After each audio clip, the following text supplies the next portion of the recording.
Terima kasih Anda masih menyaksikan Kompas Siang, Saudara. Pemerintahan Presiden Prabowo Subianto dan Wakil Presiden Gibran Rakabuming Raka akan genap 100 hari pada 28 Januari 2025 mendatang. Sejumlah realisasi program dalam visi Astacita di bawah kepemimpinan Prabowo Gibran mulai berjalan sejak mereka dilantik. Lalu bagaimana tingkat kepuasan publik terhadap kinerja Prabowo Gibran? Harian Kompas merilis hasil survei yang dilakukan pada tanggal 4 hingga 10 Januari 2025 lalu. Survei dilakukan melalui wawancara secara tatap muka dan diselenggarakan pada tanggal 4 hingga 10 Januari. Tingkat kepercayaan survei ini adalah 95% dengan margin of error sekitar 3,10%.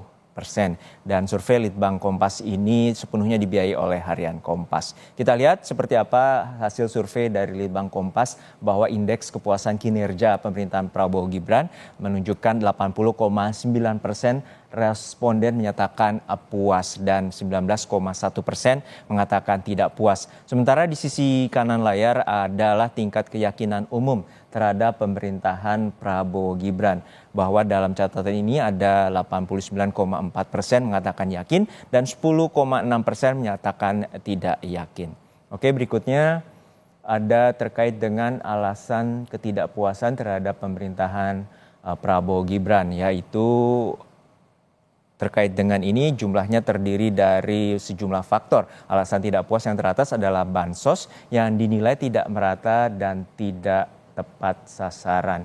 Dan kemungkinan juga terkait dengan data ini, alasan tidak puas terbesar kedua adalah ekonomi belum stabil, sulit mendapatkan pekerjaan atau minimnya lapangan pekerjaan, yakni 19,5%. Oke, ini adalah tampilan yang tadi bahwa alasan tidak puas terhadap pemerintahan, bansos tidak merata dan tidak tepat sasaran 29,2%, ekonomi belum stabil atau sulit mendapatkan pekerjaan di angka 19,5%. Kemudian alasan tidak puas terbesar ketiga adalah harga kebutuhan pokok yang mahal, yakni 17,1%. Kemudian ada alasan tidak puas lainnya terhadap penanganan korupsi yang belum tegas, yakni sebesar 12,6%. Diikuti pula dengan alasan tidak puas terhadap konsistensi dengan janji kampanye sebesar 4,2%. Selanjutnya diikuti alasan yang tidak puas lainnya seperti harga BBM naik atau harga BBM non subsidi sebesar 2,6%. Kemudian juga kenaikan pajak dan gagalnya penegakan hukum.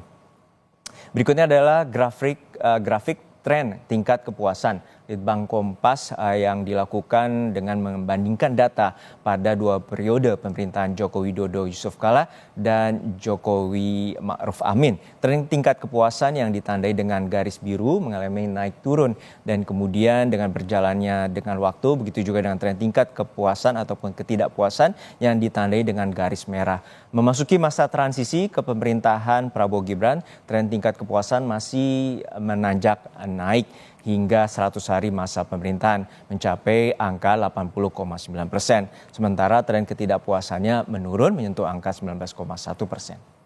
Lalu kita lanjutkan terkait dengan program Astacita dan program 100 hari dari pemerintahan Prabowo Gibran. Yakni tingkat kepuasan terhadap program Astacita dan program 100 hari ada 13 komponen survei. Yang tertinggi ada di kepuasan menyediakan pelayanan kesehatan gratis. Sebanyak 85% responden menyatakan puas. Kemudian merenovasi sekolah rusak dan juga 82,1% responden puas. Ketiga tertinggi untuk membangun rumah sakit lengkap berkualitas dengan 81% responden menyatakan puas. Usai jeda kami akan hadir dengan perbincangannya secara spesifik terkait dengan survei hasil Litbang Kompas terkait dengan pemerintahan atau 100 hari pemerintahan Prabowo Gibran bersama peneliti senior Litbang Kompas Toto Surya Ningtyas.